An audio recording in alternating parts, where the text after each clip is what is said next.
கல்லோடும் உள்ளோடும் காற்றோடும் போராடி பல்லாண்டு வாழும் இனம். பொறி விழுந்தது மனம் எரிந்தது எரிந்தது நதியும் முகி கரிந்தது நிலம் சரிந்தது திரிந்தது பருவம். அங்கார கூத்தாடி அனலுக்குள் நீராடி மேலேறி வந்த இனம்.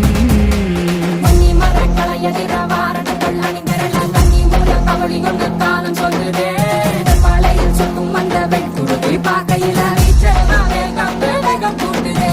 சுமையருவி பாறாங்கல் மேலிருக்கும் தீ குருவி குரல் எடுத்து கட்டு தம்மா தெக்கு தசையில சன புடிச்ச காட்டு நரி குளம் நடுக்க ஓடுதமா சடசடக்கும் பெருநெருப்பா வாங்க நொடியில.